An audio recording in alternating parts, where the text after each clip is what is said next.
આ યુગ યુદ્ધનો નથી, વાતચીતથી સમાધાનની જરૂર. સાયપ્રસમાં પીએમ મોદીનું મોટું નિવેદન. 3 દેશોના પ્રવાસે ગયેલા ભારતના વડાપ્રધાન નરેન્દ્ર મોદીએ સાયપ્રસ પહોંચીને આતંકવાદ અને યુદ્ધને લઈ મહત્વનું નિવેદન આપ્યું છે. તેમણે અને સાયપ્રસના રાષ્ટ્રપ્રમુખ નિકોસ ક્રિસ્ટોડોલિડેસે સંયુક્ત પ્રેસ કોન્ફરન્સ યોજી સંબોધન કર્યું છે.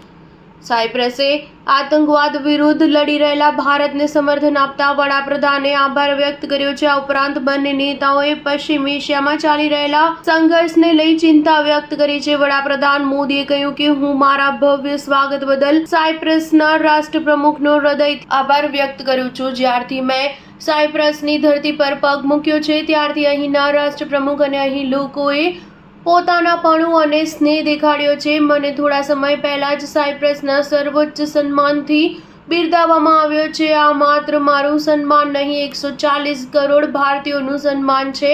આ ભારત અને સાયપ્રસની અતૂટ મિત્રતા પરની મહોર છે. આ માટે હું ફરી હૃદયથી આભાર વ્યક્ત કરું છું. તેમણે કહ્યું કે અમે સાયપ્રસ સાથેના સંબંધોને વધુ મહત્વ આપીએ છીએ. બંને દેશોએ લોકશાહી અને રૂલ ઓફ લો જેવા મૂલ્યોમાં રાખેલો સહિયારો વિશ્વાસ આપણી ભાગીદારીનો મજબૂત આધાર છે.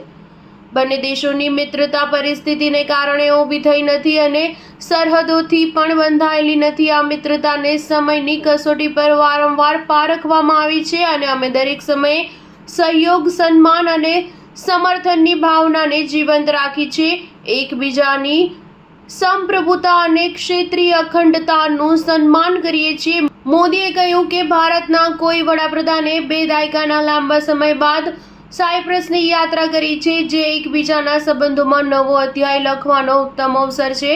આજે મેં અને રાષ્ટ્રપ્રમુખે દ્વિપક્ષીય સંબંધો અંગે વ્યાપક ચર્ચા કરી છે. સાયપ્રસનું વિઝન 2035 અને ભારતનું વિઝન વિકસિત ભારત 2047 ઘણા પાસાઓમાં સમાન છે. તેથી અમે સાથે મળીને ભવિષ્યને આકાર આપીશું. અમે આગામી 5 વર્ષો માટેનો એક ચોક્કસ રોડ મેપ તૈયાર કરીશું. દ્વિપક્ષીય સંરક્ષણ અને સુરક્ષામાં સહયોગ વધારવા તેમજ મજબૂત બનાવવા માટે ડિફેન્સ કોઓપરેશન પ્રોગ્રામ હેઠળ સંરક્ષણ ઉદ્યોગને મહત્વ આપીશું. આ ઉપરાંત બંને દેશો વચ્ચે સાયબર અને મેરીટાઈમ સિક્યુરિટી પર ડાયલોગ શરૂ કરવામાં આવશે. સ્ટાર ન્યૂઝ 7 હંમેશા સચ્ચાઈની સાથે.